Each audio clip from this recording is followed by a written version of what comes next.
We're going to begin tonight with new details on the investigation into what caused that 13-story condo building to collapse in Surfside, Florida.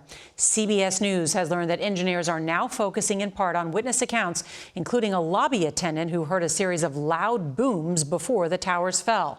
Meantime, tonight, the Surfside building inspector who told residents that the complex was in very good shape 3 years ago has been placed on leave from his job in a nearby town, as new questions are being raised about the extent of the structural damage engineers found in the building back in 2018. The state attorney in Miami-Dade County is now vowing to convene a grand jury to investigate what happened. And as we come on the air, more than 200 rescuers are still sifting through remains of the Champlain Tower South, even though debris has begun falling from the remaining part of the building. The county's mayor says crews found no additional bodies today, but that they are not giving up the search for the 150 people who are still missing. And tonight, the White House says President Biden will travel to the area on Thursday to comfort families who are waiting and hoping. CBS's Manuel Bojorquez is in Surfside again tonight for us and is going to lead off our coverage. Good evening, Manny.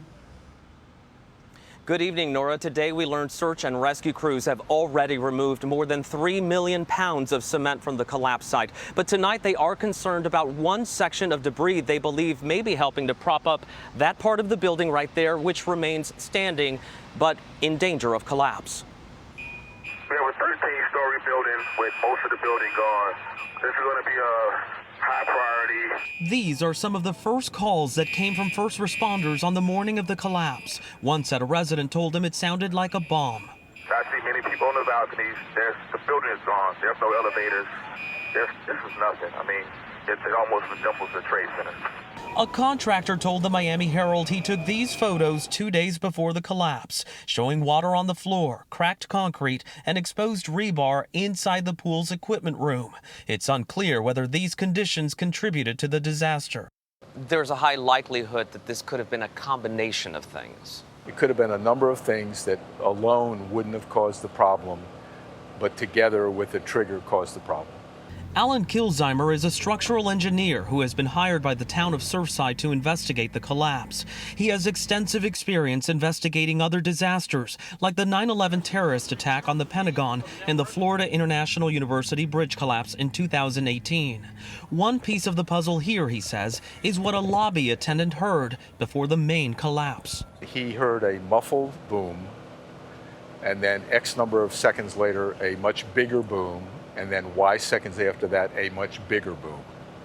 So there were 3 booms. I think I understand the second one. I think I understand the third one. I don't understand the first one.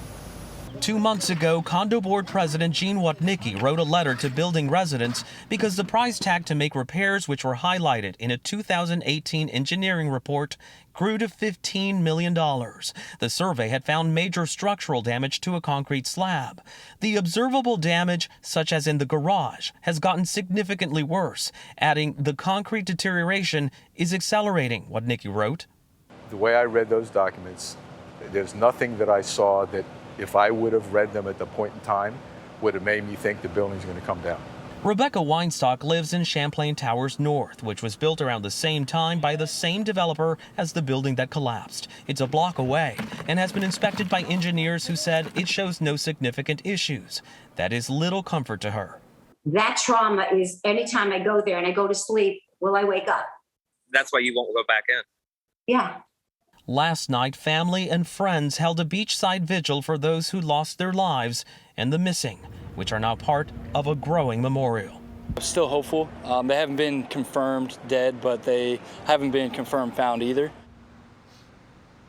Tonight, we have also learned that a city building official who told the condo board in 2018 that the building appeared to be in good shape has been placed on leave from his current job at another nearby city. Nora? And Manny, one of the other big questions that people have is about the safety of those other buildings in the area. What do we know?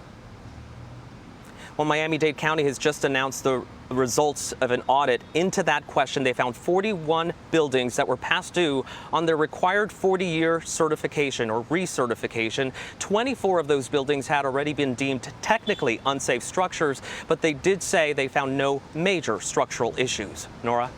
All right, Manny Bojorquez, thank you.